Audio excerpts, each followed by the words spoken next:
भगवंतांनी ही जी पेरणी केली, हे धम्माचं श्रेष्ठतम हत्यार, ज्याला प्रेम म्हणतात, मैत्री म्हणतात, नाही वेरेन,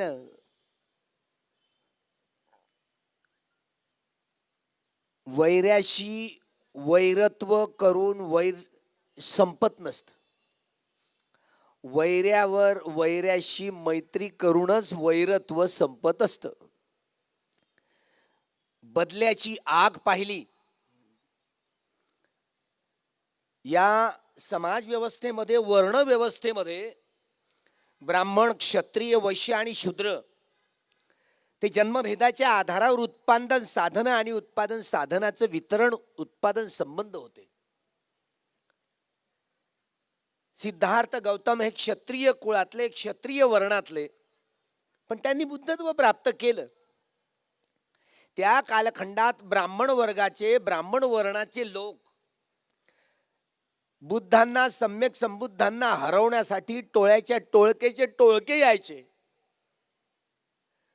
टोळकेचे टोळके यायचे. पण जे जे बुद्धांकडे आले ते बुद्धांचे शिष्य बनायचे. जे जे आले ते बुद्धाचे शिष्य बनले. पहिले पंचवर्गीय भिक्षू तेही हात धुवून सगळेच ब्राह्मण होते. सारीपुत्र आणि महामोग्गलाने हे दोघेही हात धुवून ब्राह्मण होते.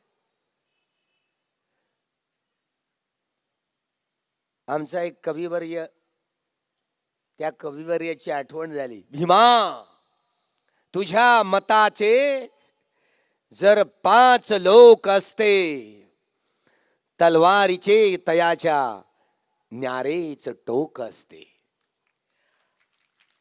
भगवंतांनी पहिलं धम्मचक्र प्रवर्तन केलं ते आषाढी पौर्णिमेला सारनाथला. तिथे पंचवर्गीय भिक्षू होते. म्हणून डॉक्टर बाबासाहेब आंबेडकरांना असं वाटत होतं की या पवित्र दीक्षाभूमीवर देखील 5 भिक्षू असावेत. एक भिक्षू कमी पडला. या समारंभाचे प्रमुख अतिथी डॉक्टर वली सिन्हा यांना महाबोधी सोसायटीला तार पाठवली, एक भिक्षूंना घेऊन या.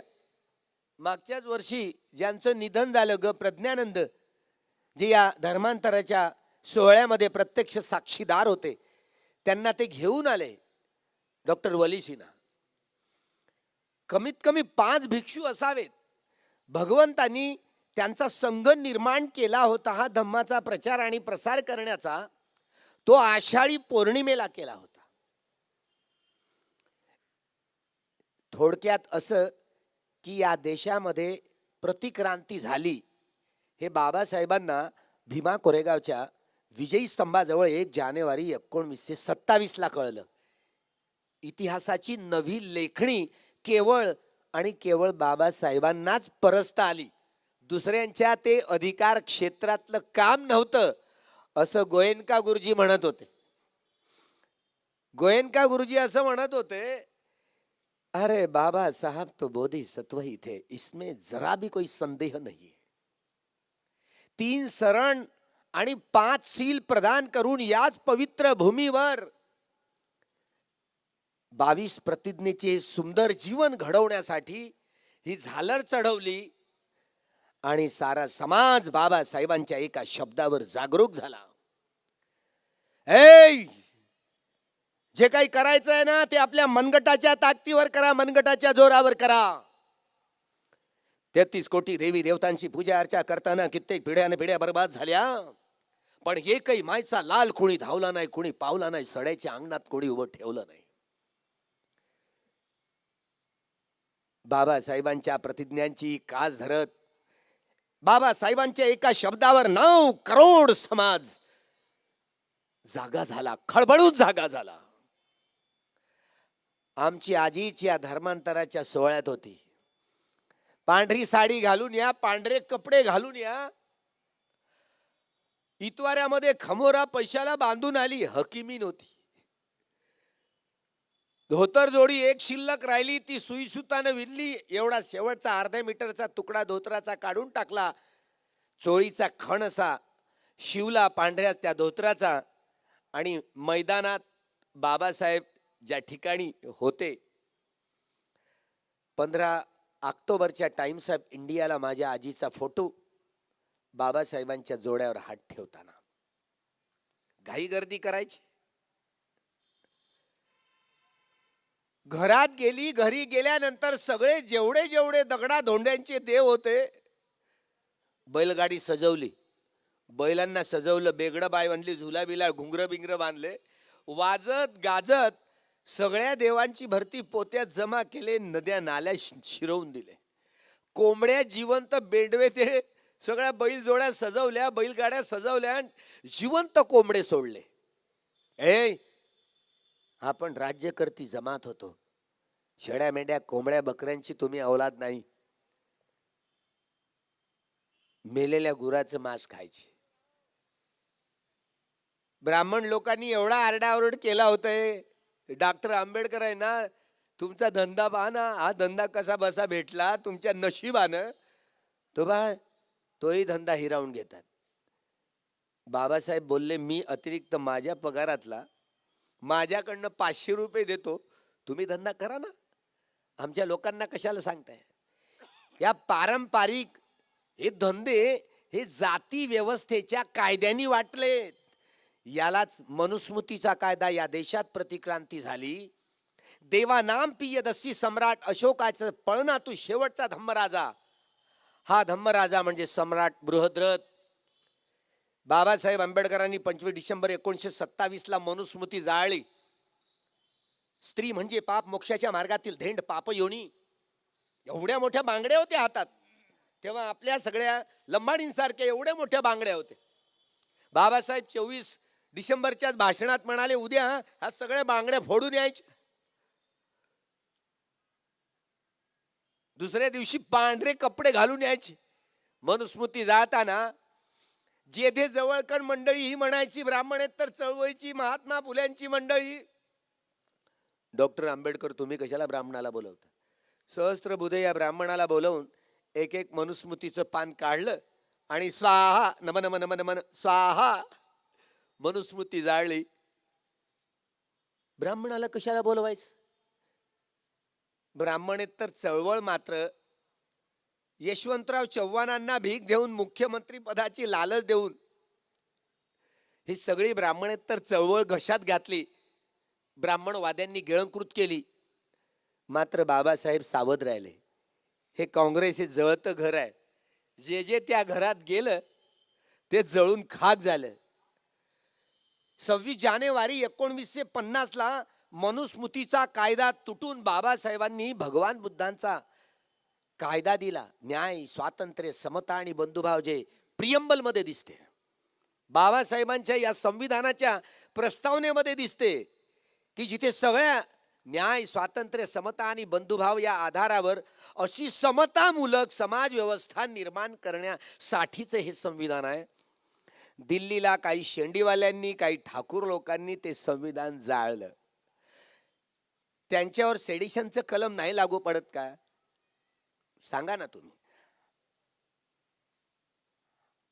परवा घोषणा झाली, शेड्यूल कास्ट, शेड्यूल ट्राईब, अनुसूचित जाती जमातींचं संरक्षण योग्यपणे करण्यासाठी म्हणून ॲट्रॉसिटी ऍक्ट लागू केला. मनोहर पंत उर्फ संभाजी भिडे, मराठा दिसला पाहिजे ना, म्हणून त्यांनी कोर्टात जाऊन स्टॅम्प पेपरवरती नाव बदललं. मनोहर पंत कुलकर्णी असली नाव, संभाजी भिडे नाव बदललं. आरोपपत्र तो डांगरे पाटील किती खोकून सांगायचा आहे, त्याचं घरचं होत काय. आरोपपत्र दाखल करताना माझा काही शत्रू आहे का. आरोपपत्रावर लक्ष नाही मुख्यमंत्र्याचं. देवेंद्र जर या मंचावर दिसला नाही या वर्षी, तुम्ही स्वतः निर्णय घ्या. ही दीक्षाभूमी काही कुणाच्या बाची नाही आहे. ही दीक्षाभूमी आमची सर्वांची आहे की नाही आहे. मागे फुटाने फोडायचे नाही.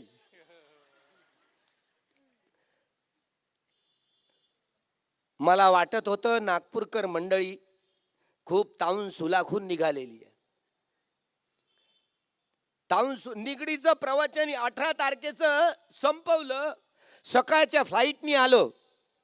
ही वर्षा मला घ्यायसाठी आली मित्रमंडळी. हो, ते पोस्टरच पाहिलं मोठं, आंतरराष्ट्रीय जागतिक बौद्ध धम्म परिषद, बौद्ध परिषद. कोणी बोलावली? महाराष्ट्र सरकारने. बडोल्यांना सामोर केलं. फसला तर बडोले बाबा तू फस.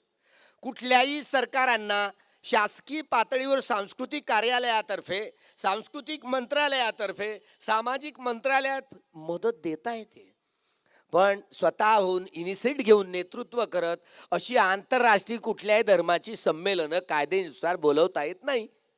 धर्मनिरपेक्षता आहे. उद्या चालून ते विश्व हिंदू परिषदांच्या मोठ्या मोठ्या परिषदा भरवतील.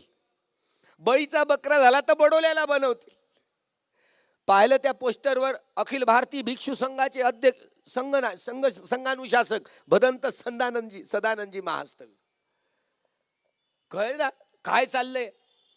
ब्राह्मणवाद आणि श्रमण संस्कृती आणि ब्राह्मण संस्कृती या इतिहासाची दरार बाबासाहेबांना भीमा कोरेगावच्या विजयी स्तंभाजवळ हे संशोधन करता आलं. हे केवळ आणि केवळ डॉक्टर बाबासाहेबांनाच संशोधन करता आलं, दुसऱ्या व्यक्तीला नाही, असं गोयनका गुरुजी म्हणाले होते. गोयनका गुरुजी म्हणाले होते. त्यांच्या आत्मचरित्रात देखील श्रमण संस्कृती आणि ब्राह्मण संस्कृतीची दरार. मुंबईला जेवढा वर्षावास होता, त्या वर्षावासात आषाढी पौर्णिमेच्या दिवशी जे मूळ बुद्धवाणी आहे, ती मूळ बुद्धवाणीचं पाटलीपुत्र येथे जे आषाढी पौर्णिमेचं महत्त्व सिद्ध करणारं ज्या शिलालेखावर लिहिलेलं आहे, त्या शिलालेखाचे संदर्भ देऊन ते म्हणाले, आषाढी पौर्णिमा हिला गुरुपौर्णिमा हे विकृतीकरण ब्राह्मणवाद्यांनी केलेलं आहे. गुरुपौर्णिमा म्हणून प्रत्यक्ष सिद्धार्थ गौतमाच्या जन्माची कहाणी महामायेच्या कुशीमध्ये प्रवेश करणारी पौर्णिमा म्हणजे आषाढी पौर्णिमा होती. वयाच्या 29व्या वर्षी महाविनिष्क्रमण केलं, गृहत्याग केला, ती देखील आषाढी पौर्णिमाच होती. बुद्धत्व प्राप्त झाल्यानंतर धम्मचक्क पहिलं पवर्तन केलं सारनाथला, ते देखील आषाढी पौर्णिमाच होती. भिक्षू संघाची निर्मिती ही आषाढी पौर्णिमेलाच होते.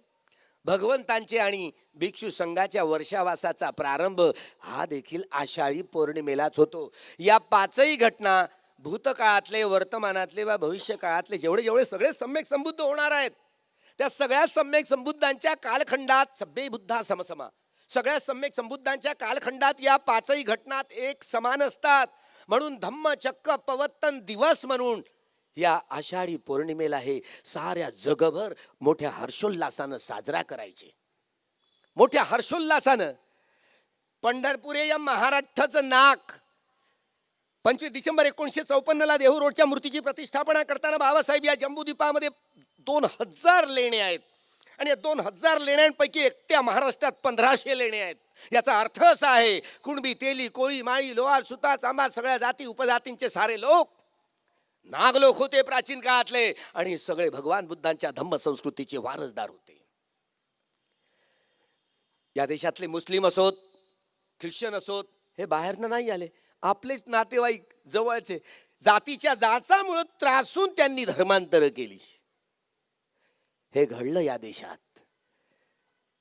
संपूर्ण समाज बृहद्रथांच्या हत्येनंतर पुष्यमित्र शुंग हा ब्राह्मण सैन्यामध्ये दाखल झाला, विश्वास संपादन केला आणि सरसेनापती झाला. सरसेनापती होऊन ज्या दिवशी हे संपूर्ण कपट कारस्थान केलं आणि आमच्या शेवटच्या या मौर्य राजाची कपटानं हत्या केली. सरासर सपासप तलवारी चालल्या आणि या श्रमण संस्कृतीचं प्रतिनिधित्व करणारा भिक्षू एकेका भिक्षूचं डोकं कापून आणण्यासारी गुरुदक्षिणा म्हणून 10,000 सोन्याची नाणी मोजली गेली. कारशा पण दिले गेले गुरुदक्षिणा म्हणून. म्हणून त्या पंढरपूरला जो सोहळा होतो ना, तिथे घट ठेवला जातो, त्या घटावर जे नारळ ठेवलं जातं हे भिक्षूचं कापून आणलेलं गुरुदक्षिणा म्हणून डोकं आहे. श्रमण अशा रीतीनं भिक्षूंची कत्तल केली गेली. जंगला पहाडांमध्ये दाढीचे डोक्याचे केस वाढवून लोक राहायला लागले भिक्षू. हेच ते तिसऱ्या संगायनानंतर महादेव नावाच्या भिक्षूला सम्राट अशोकाने पाठवलं. तोच अर्हत महादेव म्हणून ओरडत होते लोक. त्या सगळ्या चौऱ्या गडाचा तो अर्हत महादेव होता. भोलानाथ, मच्छिंद्रनाथ, गोरखनाथ, सगळी नाथ मंडळी ही भिक्षू होते. स्वतः ज्ञानोबा रायाचे वडील हे महायानी भिक्षू होते. त्यांच्या परिवारावर शेंडीवाल्यांनी ब्राह्मण असून देखील बहिष्कार टाकण्याचं एकच कारण होतं, ते महायानी भिक्षू होते. निवृत्तीनाथ देखील जे वडील बंधू नागद्वारला राहत होते, महाराष्ट्र शासनाने प्रकाशित केलेला सकल संत गाथा वाचून बघा. मी जातो पंढरपुरे धम्मनगरे, मी जातो पंढरपुरे धम्मनगरे बुद्ध दर्शनाशी, असं का बरं लिहिलं असेल? अशी 108 मण्यांची माळा मोजत मोजत ते पंढरपूरला आले. तेही महायानी भिक्षू होते. पण इतिहासाचं रेखाटणं एवढं चुकीचं झालं. सगळ्या साधू संतांनी हे पंढरपूरचा विठ्ठल दुसरा तिसरा कुणी नसून हा बुद्ध आहे. नामदेव जंबू या द्वीपा माझी, पंढरपूर एक गाव, धम्म नगर त्याचे नाव, राहणार विठू पाटील त्याचे नाव. हे संत नामदेव लिहितात. सगळ्या साधू संतांनी हा पंढरपूरचा विठ्ठल दुसरा तिसरा कुणी नसून बुद्ध आहेत. डॉक्टर बाबासाहेब देखील बोलले होते की मी सिद्ध करून दाखवेन की पंढरपूरचं हे मंदिर दुसरं तिसरं काही नसून बुद्ध विहार आहे. प्रत्येक या खांबावर हे आपल्या तिरंगी झेंड्यावर जे धम्मचक्र दिसतं ना 24 आऱ्याचं, प्रत्येक त्या मंदिरातल्या खांबावर आहे. देवेंद्र आणि नरेंद्रनी निर्णय घेतला त्या मंदिराला डिजिटल बनवण्याचा. पुढे सगळे चांदीचे पत्रे झाकले जाणार आहेत, आणि ते डिजिटल मंदिर बनवणार आहेत. माहिती नाही ती मंदिराची, एकाच मंदिराची ही गोष्ट नाही. जेवढी मंदिर आहेत त्या सगळ्या मंदिर 84,000 चैत्य स्तूप पगोडे गेले कुठे? भगवान बुद्धांच्या प्रतिक्रांती झाल्यानंतर 84,000 चैत्यांमधल्या भगवान बुद्धांच्या धम्मचक्क पवत्तन अशा मुद्रा ज्या आहेत त्या लंपास केल्या गेल्या सोन्याच्या, आणि त्या ठिकाणी वेगवेगळ्या देवी देवतांच्या मूर्त्यांची प्रतिष्ठापना करण्यात आली. प्रतिक्रांती झाल्यानंतर हे या देशातलं वैभव लुटून गेलं, संपून गेलं. सारा समाज ब्राह्मणवादाचा शिकार झाला. मनुस्मृती सुमती भार्गवांकडून पुष्यमित्र शुंगांनी लिहून घेतली, तोच जाती व्यवस्थेचा कायदा होय. साकेत नगरीचं नामकरण हे पुष्यमित्र शुंगांनीच केलं. हा राम दुसरा तिसरा कुणी नसून पुष्यमित्र शुंगच होय. लंकेचा रावण म्हणून सांगतात. लंकेत मी गेलो, जाऊन आलो, आता पता नाही. लंकेमध्ये रावणाचा आता पता नाही. हे 10 मोठे राजे झाले ना, हेच मौर्य राजे. आणि 10वा राजा हरला म्हणून त्यांनी ज्या दिवशी देवानाम प्रियदर्शी सम्राट अशोकानी विजयादशमीच्या दिवशी हे धम्मचक्र गतिमान केलं होतं, त्याच दिवशी विकृतपणे आणि 10वा राजा हरला बृहद्रथ, आणि म्हणून त्यांनी दशहरा नावाचा विकृत सण विजयादशमीच्या दिवशी साजरा केला. बाबासाहेबांनी हा दिवस आता बदलायचा नाही. ते तर बुद्ध जयंतीला पंढरपूरलाच धर्मांतर करणार होते, पण हा 14 ऑक्टोबर हा दिवस बदलायचा नाही. 15 ऑक्टोबरच्या भाषणात पहा बाबासाहेबांच्या स्मरण करून दिलंय. पण शेंडीवाल्याच्या पोटात दुखायला लागलं. हा RSSचा होता अड्डा. बाबासाहेबांनी 25 डिसेंबर 27ला मनुस्मृती जाळली. जे जे मनुस्मृतीला जाळतात ते थेट बुद्धांपर्यंत जाऊन पोहोचतात. त्यांना खूप माहिती. 1930 साली पहिल्यांदा रेशमबागाच्या मैदानावर रावणाचा 10 तोंडाचा पुतळा करून त्यांनी रावण दहन सुरू केलं. त्याच्या अगोदर कुणी रावण दहन करत नव्हते. तुम्ही देखील आजही काही बुद्धिस्ट म्हणणारे लोक, हो जय भीम, हो जाधव, हे घ्या आपट्याची सोन्याची पानं म्हणून त्या आपट्याची पानं देतात. सोनं जसा काय हाच लंका लुटायला गेला होता. म्हणजे बुद्धिस्ट झाल्यानंतर देखील हे हाल आहेत तुमचे. ब्राह्मणवाद केवढा डोक्यांमध्ये आपल्या मनामध्ये कसा जीर्ण करून टाकतो, 3 ऑक्टोबर 1957 साली बाबासाहेबांच्या अनुयायांनी रिपब्लिकन पार्टीची स्थापना केली होती. शांताबाई दाणी त्यांनी स्मरण करवून दिलं होतं पुन्हा. मनुस्मृतीची बंधनं डॉक्टर बाबासाहेब आंबेडकरांनी कधीच झुगारून टाकली. आता जर रमाई असती ना, भर सभेत दीक्षाभूमीवर असं कपाळाचं कुंकू पुसून टाकलं असतं बाबासाहेबांच्या देखत. तुम्ही पुसून पहा बरं, आता तुमचे पतिदेव मरतात की काय पाहून टाकू. आता श्रीलंकेच्या, मलेशियाच्या, थायलंडच्या, म्यानमारच्या उपासिकांना काहीच तर दिसत नाही. कपाळावर नाही, कानात नाही, नाकात नाही, गळ्यात नाही, बाहूत नाही, हातात नाही. त्यांचे पतिदेव मरून गेले का? आज हा ऐतिहासिक निर्णय घ्यावा लागेल. 62 वर्षानंतरची ही सांस्कृतिक बदल तुम्हाला घडवावा लागेल. आमची ही माता, जी माता, आमचं राज्य येऊ द्या, म्हणजे तुमच्या नवऱ्याचा पगार तुमच्या हातात, पगार झाला रे झाला, तो पगार तुमच्या हातात. हा कायदाच करणार. समजलं? आपल्याला वाटतं घरवाली आहे ना माझी हुकूम, पायातली वाहन. अजूनही हे बुद्धिस्ट झाल्यानंतरचं देखील मानस बदललंय का? पायातली वाहन. आज तुम्ही कुंकू लावून बाहेर पडलं नाही ना, तेरे को क्या हुआ था, चली जा मायके. आता बघू आज काय होते, तर कोण कोण मैके जाणार आहेत.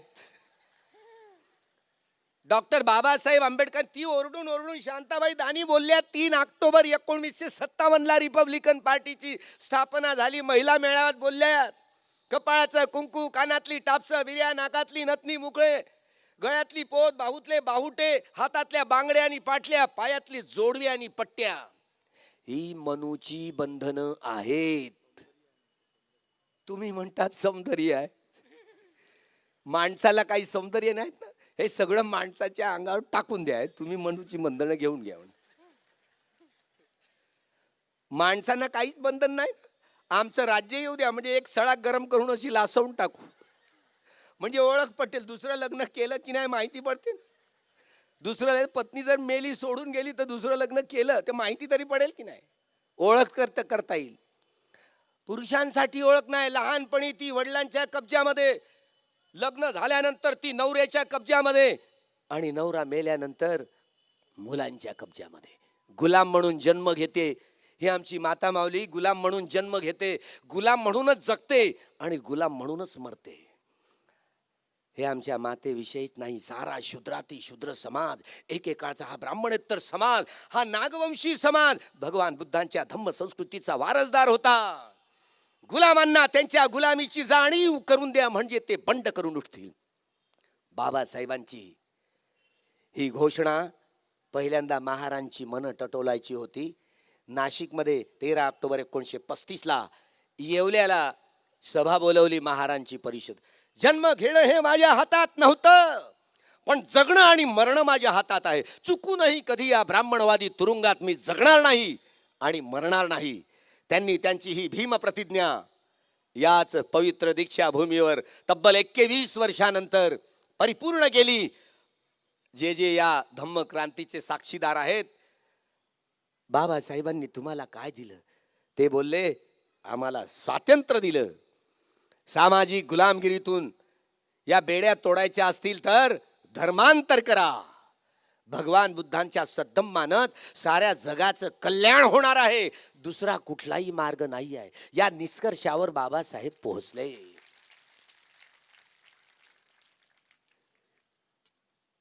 13 ऑक्टोबर 1935 येवल्याच्या सभेत बोलताना या ब्राह्मणेतर समाजाची विषयी किती घाण घाण वेगवेगळ्या धर्मग्रंथांमध्ये ओकलेली आहे. वाचून बघा सह्याद्री कुंड पुराण. मी मुंबईला, दादरला मुंबई मराठी ग्रंथालयामध्ये सह्याद्री कुंड मराठी पुराण आहे. त्यामध्ये, त्या पुराणामध्ये, ते पुराण वाचल्याबरोबर असं थक्क झालो. तुम्ही वाचलं की नाही? RSSच्या अड्ड्यात आहे बरं. आता जाऊन बघा, रेशम बागाच्या मैदानात त्यांच्या लायब्ररीमध्ये हा ग्रंथ आहे, सह्याद्री कुंड पुराण.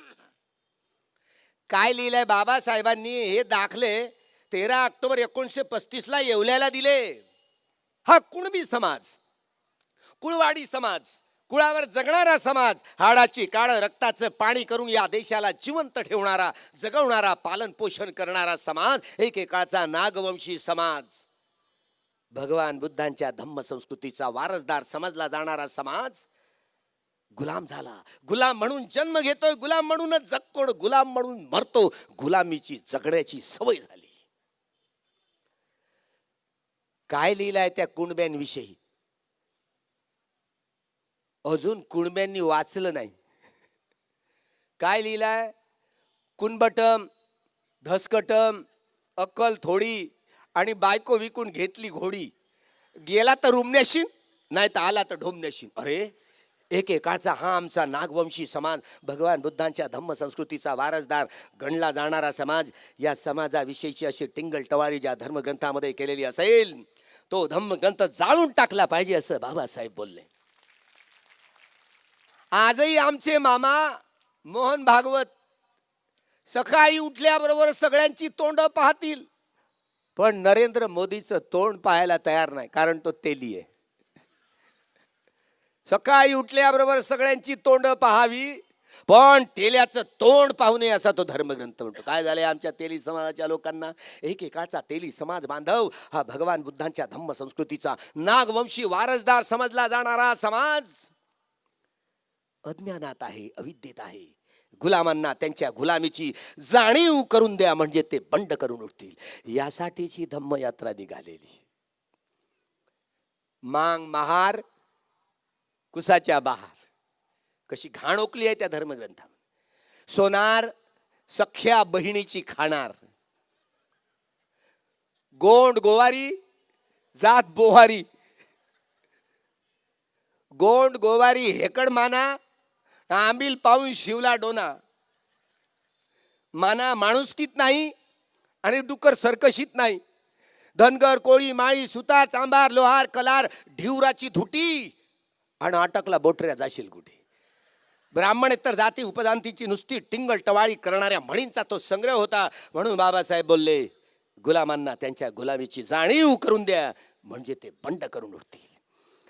या 60 वर्षामध्ये आपण या सगळ्या ब्राह्मणेतरांना त्यांच्या गुलामीची जाणीव करून देण्यामध्ये अपयशी ठरलो, हे या दीक्षाभूमीवर ही कबुली द्यावी लागेल. आपलं स्वतःचं परीक्षण करावं लागेल.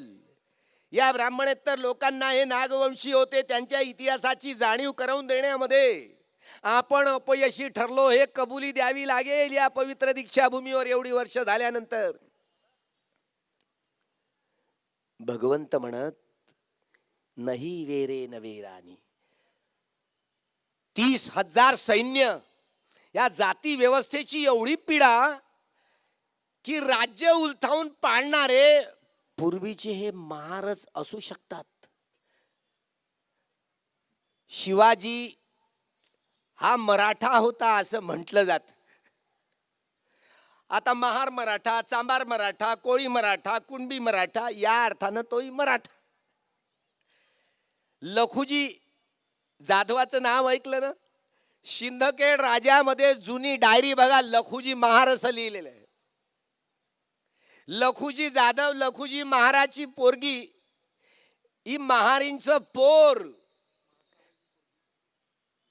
जिथे जिजाऊ ही महारींची पोर म्हणून, ज्यामुळं हे महारींचं पोर क्षत्रिय कसं होऊ शकतं? होऊ शकत नाही. म्हणून महाराष्ट्रातला एकही ब्राह्मण शिवाजी महाराजांचा राज्याभिषेक करण्यासाठी आलाय का? आयुष्यात कधी शिवाजी राजाची भेट झाली नाही. आमच्या प्राध्यापक मामा देशमुखांनी, एक कुणबी समाजातला माणूस इतिहासाची लेखणी परजायला लागला. शेंडीवाल्यांनी, काळ्या टोपीवाल्यांनी कशी प्रेतयात्रा काढली, साक्षीदार आहोत की नाही? आम्हाला माहिती झाल्यावर मामा देशमुखांना खांद्यावर बसवून विजयी मिरवणूक काढली होती. गुलामांना त्याच्या गुलामीची जाणीव करून द्या, म्हणजे ते बंड करून. या सगळ्या साधू संतांना मारण्याचं पातक शेंडीवाल्यांनी केलं. शिवाजी राजाला जहर पाजून शेंडीवाल्यांनी मारलं. संभाजी राजाच्या धडाचे तुकडे तुकडे करून त्यांनी जो पेशव्यांचा विजयी दिवस साजरा केला, तो गुढीपाडव्याच्या दिवशी त्या गुढीला संभाजी राजाचं डोकं लटकलेलं होतं. ती गुढी फिरवून त्यांनी आझादीचा, स्वातंत्र्याचा दिवस पेशव्यांनी साजरा केला होता. मायचा लाल एकही मराठा म्हणणारा संभाजी राजाच्या धडाचे तुकडे, ती आमची वरठीण माय धुणं धुवायला इंद्रायणीत गेली, तिच्या पायाला तो तुकडा लागला. एकही मराठा म्हणणारा संभाजी राजाच्या देहाचे तुकडे वेचण्यासाठी एकही मायचा लाल कुणीच धावून आला नाही. कुठे मेले होते? गोविंद गणपत गायकवाड वडूचा पारंपरिक शस्त्र घेऊन उठले, एक एक तुकडा शिवून काढला. शिवून काढल्यावर त्याचा मृतदेह अजूनही महारवाड्यात आहे. ही महारींची पोरं, यांचं काही खरं नाही. ज्यामुळे गोविंद गणपत गायकवाडांनी ही समाधी महारवाड्यात बांधली, अजूनही महारवाड्यात. आता तिथे जाऊन पहा, शिर्के देशमुखांचं नाव तिथे, त्यांचं गोविंद गणपत गायकवाडाचं नाव बदलून त्या बोर्डावरती बदललं, इतिहास बदलला. तिथे गोविंद गणपत गायकवाडांनी समाधी बांधली म्हणून त्याचा दगड होता, नाव काढून टाकलं. 30 तारखेलाच आम्ही आमची रॅली घेऊन तिथे जातो भीमा त्यात बडूमध्ये, आणि तो मिलिंद एकबोटे नावाचा प्राणी त्याच ठिकाणी होता. सकाळीच फतवा काढला त्यांनी, सगळ्या पंचायती बंद करायच्या, दुकानं दाकानं बंद करायचे. जाणीवपूर्वक देवेंद्र फडणवीसांनी आणि त्यांच्या चमूनी हा कट केलेला आहे. हा कट करून पद्धतशीरपणे 1 जानेवारीला हे जातीयुद्ध नव्हे, 2 गटातल्या मारामाऱ्या नव्हेत, तर हा पारंपरिक धर्मांतरित झालेल्या लोकांवरती हल्ला होय. हे सारे लोक भुलले, सगळे लोक भुलले. सांप्रदायिक दंगा समजायला सांगितले. तो नांगरे पाटील किती दम छाटून म्हणत राहिला, अरे तो भिडे नावाचा प्राणी तोच आहे. पकडण्याची हिम्मत नाही. देवेंद्र फडणवीसांना क्लीन चिट देण्याचा अधिकार आहे का? एकदा ॲट्रॉसिटी ऍक्ट लागला ती पकडणंच पाहिजे. आता जैसे थे कायदा सुप्रीम कोर्टाने ऑर्डर दिला, आता तरी पकडलं का? कुठे डोळे आहेत, कुठे मौन आहेत? त्यामुळं कठीण काम होऊन बसलं. हा आमचा ओबीसी तबका, हा संपूर्ण ओबीसी तबका आहे. झालेले अधिकारी जे कलेक्टर होणार होते, सेक्रेटरीएट मध्ये जाणार होते, 314 मुलं हो. कुणबी, तेली, कोळी, माळी समाजाचे क्रिमिलियर हा निकष दाखवून 314 मुलांची लिस्ट वरून यादीच गायब केली. त्यांच्या कुटुंबांनी पेढे मिठाया वाटल्या होत्या. एकही मायचा लाल खासदार तिथे लोकसभेमध्ये बोलत नाही. कुठे गेले, कुठे मेले? हा संपूर्ण ब्राह्मणेतर समाज एकेकाचा नागवंशी समाज या गुलामांना त्यांच्या गुलामीची जाणीव करून द्या, म्हणजे ते बंड करून उठतील. ही बंडाची तुतारी फुकण्यासाठीच हा धम्म रॅलीचा जथ्था वारंवार निघेल, गुलामांना त्यांच्या गुलामीची जाणीव करून देण्यासाठी. इतिहासाचं विस्मरण झालं, ते इतिहास नवा घडवण्यासाठी. आमच्या शांताबाई दाणीनं 3 ऑक्टोबर 1957 महिला मेळाव्यात बोलताना कपाळाचं कुंकू, कानातली टापसा बिर्या, नाकातले नथनी मुकळे, बाहूतले बाहुट्या, हातातल्या बांगड्या, पाटल्या आणि पायातली जोळवी आणि पट्ट्या ही मनूचं, ही बंधन आहेत, मनूची बंधन आहेत. काय त्या मनूची बंधनं झुगारली कोणी कोणी? आता पांढऱ्या बांगड्या, पांढऱ्या बांगड्यानं पांढरी गळ, पांढरं पोत टाकतायत. दारू तीच आहे ना. लेबल बदलून काही लाभ आहे का? तर लेबलही बदलायचं नाही. हे आता ही होळी करावीशी वाटते का? मी तर ऑर्डर देतो, मी तर फतवा काढतो. आमच्या सगळ्या महिला मंडळांनी ही सांस्कृतिक वलय, मनूची गुलामी मुळासकट घालवून टाकवावी. तयार आहात ना? तर तुम्ही हे कपाळाचं कुंकू पुसायचं आहे, गळ्यातली पोत, हातातले बावटे, हे सगळे बांगड्या बिंगड्या इथेच फोडून होळी करायची आहे. त्या होळी करण्यासाठी सगळेजण, सगळ्यांनी मानस बनवायचं, पुरुषांनी मात्र साथ द्यायची.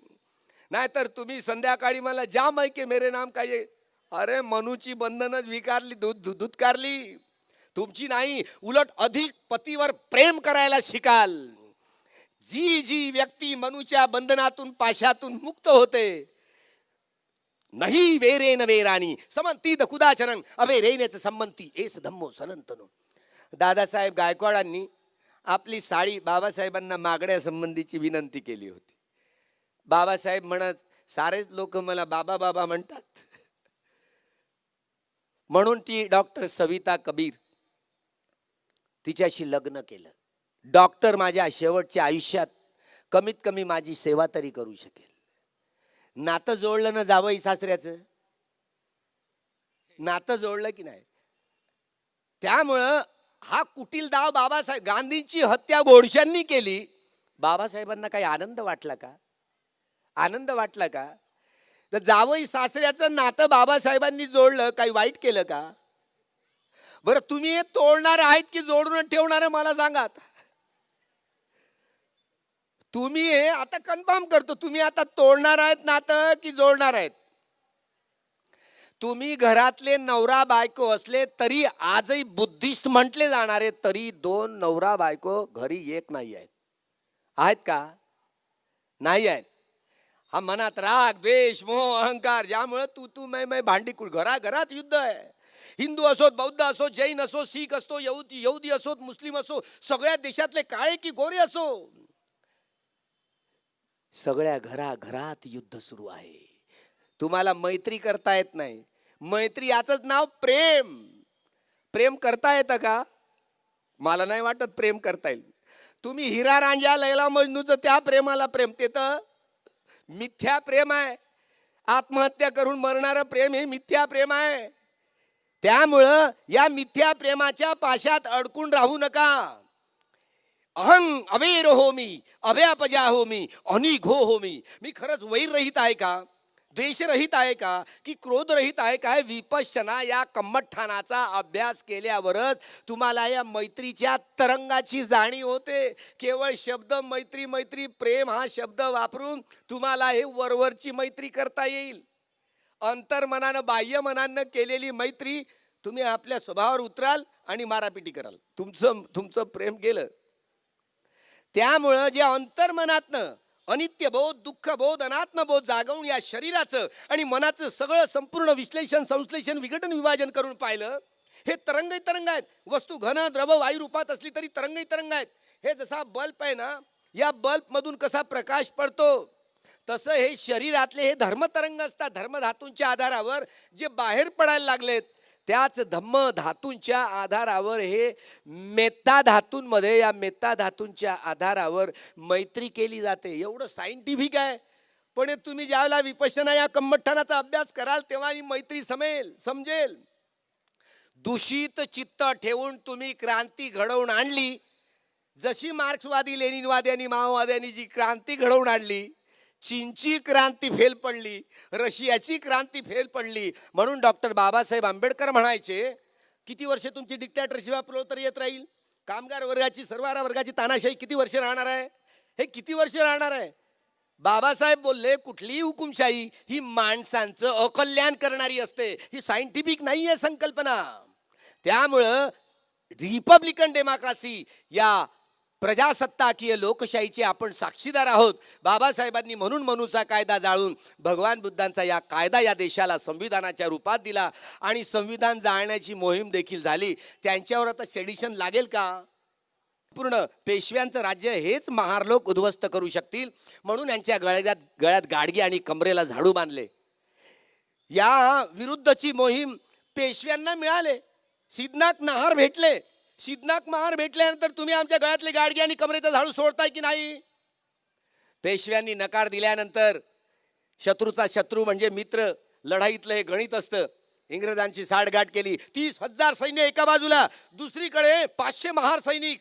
सिद्धनाथ महाराचं नाव ऐकून 2,000 पेशव्याचे सैनिक ढुंगणाला पाय लावत पळून गेले. 28,000 बाकी शिल्लक राहिले.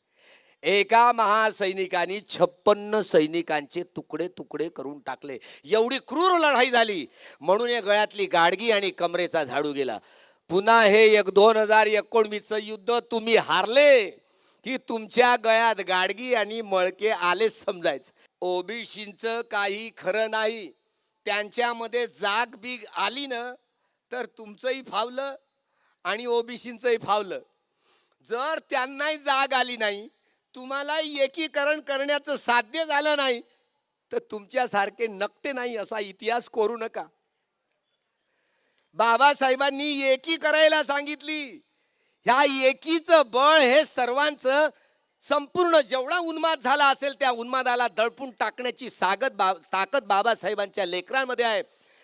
दोन तुम्ही व्यक्ती एक नाही आहेत, पण सारीपुत्र आणि महामोग्गल्यान भगवान बुद्धांचे दोन शिष्य, दोन आईची दोन लेकरं, पण कधी जगात भांडली नाही, कधी आयुष्यात भांडली नाही.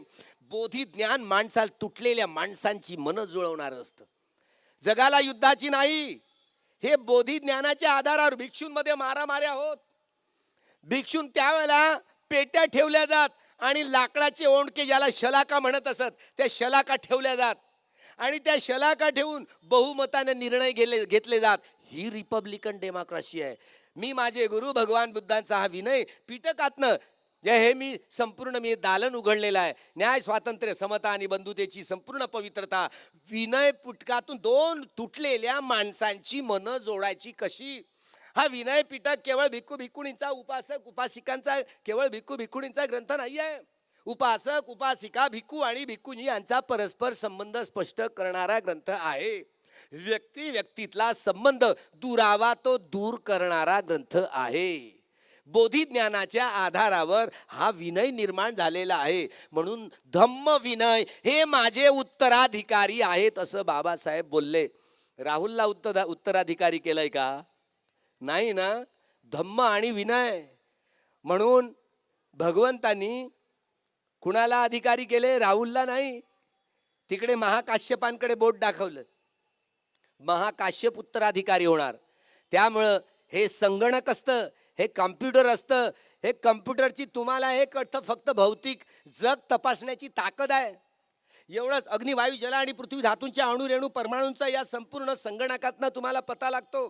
पण मनाचं असलं कुठलंही संगणक तुम्ही शोधून काढलेलं नाही. तुमचं विज्ञान भिकारड आहे. आदिवासी आहे संभाजी भिड्यांसारखं. 80 कुटुंबांमध्ये आंब्यापासून पोरं झाली. अरे आम्हाला 9 पहिल्यांदा ग्रह शिकवायचे, आता 8च शिकवतात. प्लुटो कुठे गायब झाला काही माहिती नाही पडलं. तुमच्या विज्ञानाचा निष्कर्ष बदलू शकेल पण भगवंताचा कदापि नाही. हे बोधी ज्ञानाच्या आधारावरच तुटलेल्या मनांची ही एकाग्रता होऊ शकते, एकजूट होऊ शकते. नाही वेरेन वेरानी समंतीद कुदाचनं अवेरेनेच संबंती ये सधम्मो सनंतनो. या ब्राह्मण देखील शेवटून धर्मांतर करणार आहेत. या देशात त्यांनाही पळता फजिती होईल.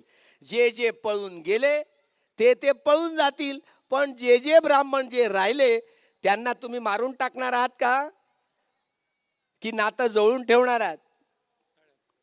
बहा, नातं जोडून ठेवायचं असेल, बाबासाहेबांनी नाती तोडली नाही.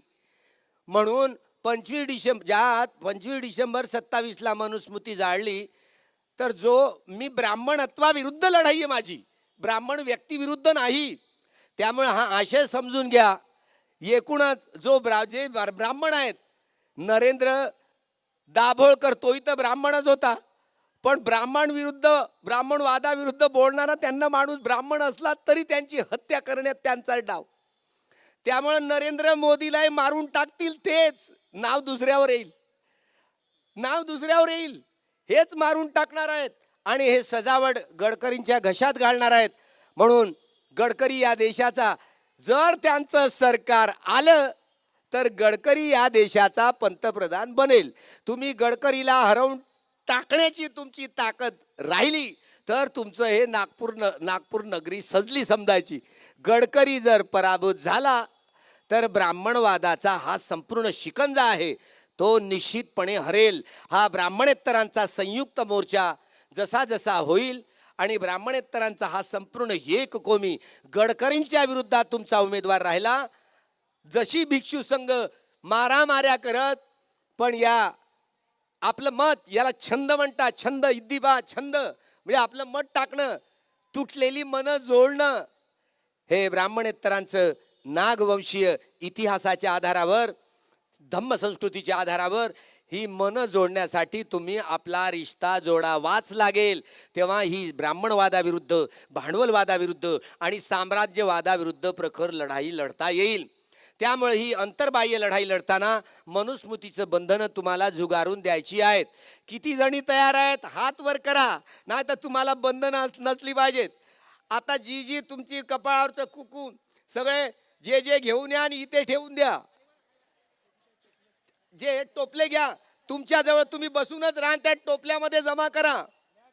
तुम्ही टोपल्याने तुम्ही जागेवरच बसून ज्या वेगात तुमच्याकडे येणार आहेत आणि त्या गळ्यातल्या काळ्या पोत्या कुंकू पुसून टाकायतल्या, कानातले नाकातले हातातल्या बांगड्या बिंगड्या काढून टाकायच्या आणि या टोपल्यांमध्ये ठेवायचं. आपण होळी करणार आहोत. आमची पुरुष मंडळी आहे ना, पुरुष मंडळी येईल ना तिकडे, हा तेही सहभागी आहेत संपूर्ण सोहळ्यात. सोन्याचं जे असेल ना ते काढून ठेवायचं. सोन्याचं जे असेल ते तेवढा तुकडा काढून ठेवायचा आणि ते पुढे दान ठेवायचं. जसं 56 करोडचा हार भिक्षू संघाला दिला होता बा, मोठं विहार पुब्बाराम बांधून विशाखेनं. त्यामुळे जे जे सोन्याचं असेल ना ते काढून ठेवायचं आणि बाकी तोडताड करून टोपल्यात टाकायचं. हातातल्या बांगड्या देखील.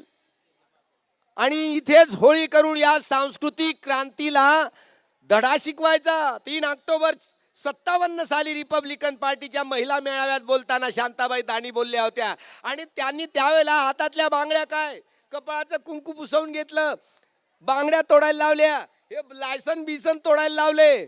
त्याचं स्मरण करून देऊन पुन्हा या सांस्कृतिक लढाईची ही कसर आमची सगळी पुरुष मंडळी आपल्या सोबत आहेत.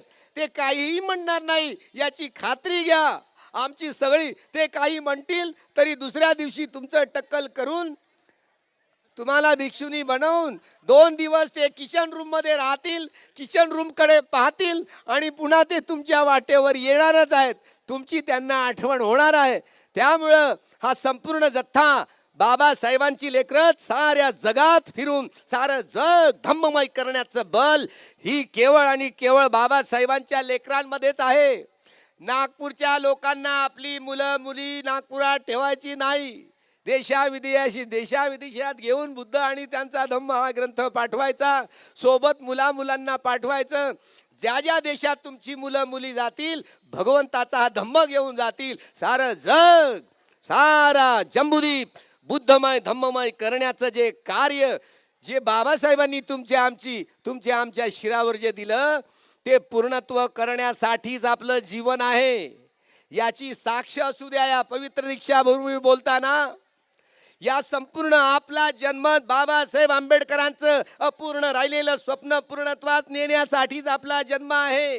जे लोक तन मन धन आणि संपूर्ण जीवन यासाठी अर्पण करतात ते धन्य होत. या धन्यतेमध्ये या मनुस्मृतीच्या या बंधनांना झुगारून टाकून आपली सगळी माणसंही याला साथ देणार आहेत. एक भगिनी म्हणाली, मला ड्युटीला जायला लागते, लायसन असलं तर माझ्याकडे बघणार नाहीत आणि लायसन नसलं तर माझ्याकडे किती वेळा बघतील. अगं भगिनी, तुझ्याकडे शील नावाचं हे सौंदर्य आहे ना, तुझ्याकडे समाधी नावाचे सौंदर्य आहे ना, तुझ्याकडे प्रज्ञा नावाचं सौंदर्य आहे ना. अरे अठ्ठांगिको मग्गो, हा अष्टांगिक मार्गे आपलं सौंदर्य आहे. याला धम्म सौंदर्य म्हणतात. बाबासाहेबांच्या या धम्म क्रांतीनंतर आम्ही असो की तुम्ही असो, गृहस्थ असो की गृहस्थीनी असो, गृहस्थ असो, धम्म साहित्याचं सौंदर्य आम्हाला ठेवता आलं नाही, प्रकाशित करता आलं नाही. वर्ण जाती वर्ग संघर्षाच्या इतिहासाची दरार ही ठेवता आली नाही, प्रसवता आली नाही. कॉम्रेड शरद पाटलांनी दी स्लेव्हरी ऑफ दासशूद्रा या ग्रंथामध्ये प्रयत्न केला. पण या तुमची ही भारत माता ती तिरंगी साडी नेसून आलेली होती 15 ऑगस्ट 1947 ला. ती शेणाची आहे, मेणाची आहे, कागदाची आहे, मला नाही माहिती. लहानपणी आम्हाला इतिहासामध्ये शिकवलं जायचं युरोप आणि एशियाच्या बाउंड्रीवर आर्य वंशाचे लोक राहतात. गोरे धिप्पान लांब नाकाचे गोरे गिजिऱ्या डोळ्याचे लोक स्वतः आर्य म्हणून संबोधतात. आर्यांच्या अनेक टोळ्या या खैबर खिंडीतून या जम्बूद्वीपामध्ये आल्या होत्या.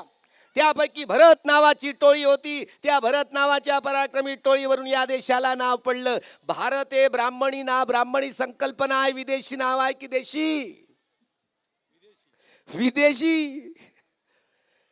त्यामुळे ही काल्पनिक भारत माता शेंडीवाल्यांनी वाघावर बसवून साऱ्या भारताच्या नकाशात दाखवतात. विकृतीकरण आहे. ही तिरंगी साडी घालून आलेली तुमची ही भारत माता, तिच्या माथ्यावर मात्र डॉक्टर बाबासाहेब आंबेडकरांनी धम्मचक्र कोरून या देशाचा बनलाय बाप.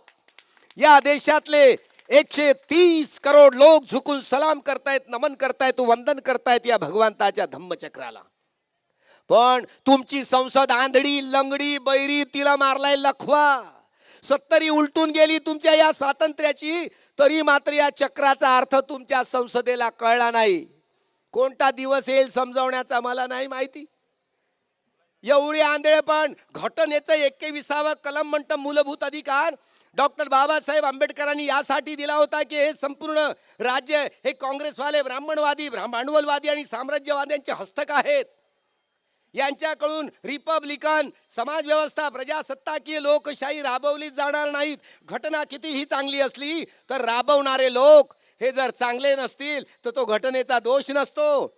म्हणून बाबासाहेबांनी रिपब्लिकन पार्टी ही दिली होती. बाबासाहेब लवकरच गेले. रिपब्लिकन पार्टीला कार्यक्रम घटनेचं 21वं कलम मूलभूत अधिकार. कुठलाही राजकीय पक्ष सत्तेवर आला, कूटदंत सुत्तामध्ये भगवान बुद्धांचा उपदेश राजे महाराजे लोकांनी जो केला होता, महाराज ही प्रजा तुझ्या पुत्रासारखी आहे.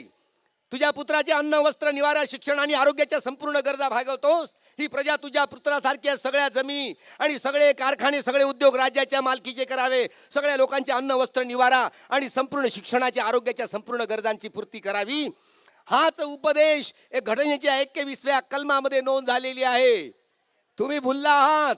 घटनेचं एक कलम वाचून दाखवा आणि डॉक्टर बाबासाहेब आंबेडकरांना अभिप्रेत असलेली राज्य समाजवाद स्टेट सोशलिझम मरण्याच्या 1 दिवस अगोदर 5 डिसेंबरला प्रके अत्र्यांना ऐशम जोशांना पत्र पाठवली होती रिपब्लिकन पार्टीमध्ये येऊन काम करा म्हणून. बाबासाहेब 5 वर्ष जगले असते. नियोजन खातं जर हातात आलं असतं 5 वर्षात हा काया पालट झाला असता. पण घटना राबवणारे लोक हे भांडवलवादी हे ब्राह्मणवादी लोक होते. त्यामुळे घटनेचा अंमल करू शकले नाही. आता तर कट्टर ब्राह्मणवादी सत्तेवर आहेत. ते तुमचं सरकार गडगडलं. या वर्षी ब्राह्मणवाद्यांचं सरकार आलं तर नक्की तुमच्या गळ्यात गाडगी आणि कमरेला झाडू आल्याशिवाय राहणार नाही. हे लक्षात घेऊनच आपली पावलं समोर उचलावी आणि मनुस्मृतीचा हा मूळ कायदा ज्याची संपूर्ण बंधनं झुगारून द्यावी. हा महिलांचा जथ्था पुढे आला. पुरुषांना तुमच्या मागे मागे यावंच लागेल. आता पुरुष मंडळी जरी विहारात येत नसली, आता केवळ महिला मंडळच येत आहे. पुढे पुढे हळूहळू तुमची सगळी घरवाली माणसं काय मुलं काय हळूहळू याच वर्षात पहा किती फेरबदल होईल. हळूहळू चहाच्या टपऱ्यावरच्या साऱ्या टपऱ्या बंद व्हायला लागल्या. लोक पानं खाणं बंद करायला लागले. तंबाखूच्या नशेमधून दूर व्हायला लागले. कधी कधी दारुडे माणसं आमच्याकडे येतात आणि दारूपासून सुटका करवून घेतात. दारूचं प्रमाण देखील हळूहळू कमी व्हायला लागलं. कट्टर दारुडे होते ते दारूपासून दूर झाले. आपली ही नवीन पिढी जरी शिकण्यामध्ये हे दुर्बल असली, 10वी 12वींची संख्या जास्त आहे, तरी मात्र लढाईची ही ताकद प्रत्येक वेळा समाज बदलण्याचं काम ही युवा शक्ती करत असते. युवा शक्तीवरच हे संपूर्ण बळ असतं.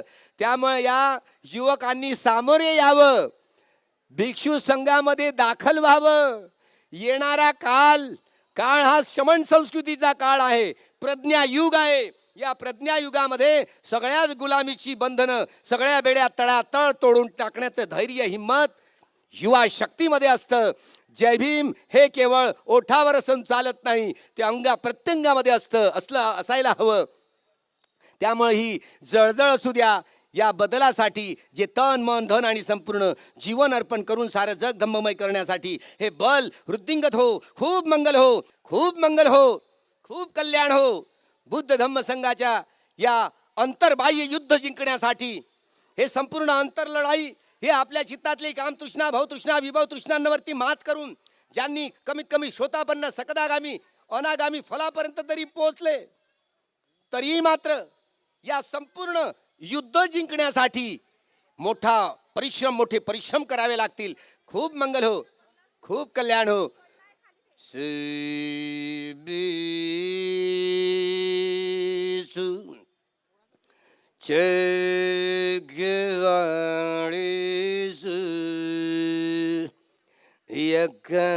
देवाचे ब्रह्मणो यं आम्ही कथं भूयं सब संपत्ति साधकं सबितिं अनुमोदित्वा समगासासनिरतं प्रमाद रहित हुन्तु हर खासु विशेषतु पुण्य भागमिदं चयं समन्ददाम कारितम् अनुमोदन्तु तं सबे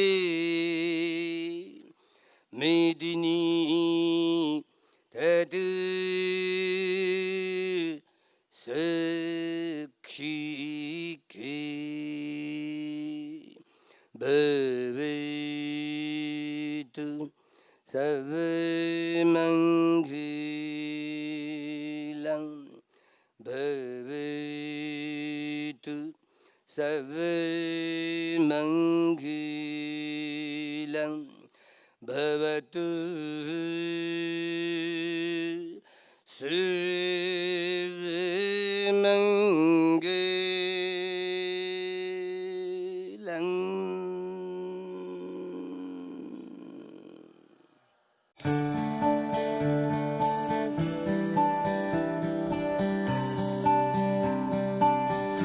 बहुजनों की बुलंद आवाज, आवाज इंडिया टीवी देखिए अपने मोबाइल पर कहीं भी कभी भी।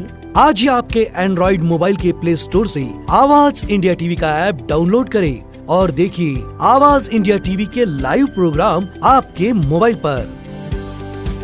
आवाज इंडिया टीवी देखें यूट्यूब पर भी। आप हमारे यूट्यूब पेज youtube.com/आवाज इंडिया टीवी पर जाकर हमारे पेज को सब्सक्राइब करें। साथ ही घंटी की बटन दबाएं ताकि हमारे नए वीडियोस आप तक आसानी से पहुंच जाएं। देखते रहे आवाज इंडिया टीवी, बहुजनों की बुलंद आवाज।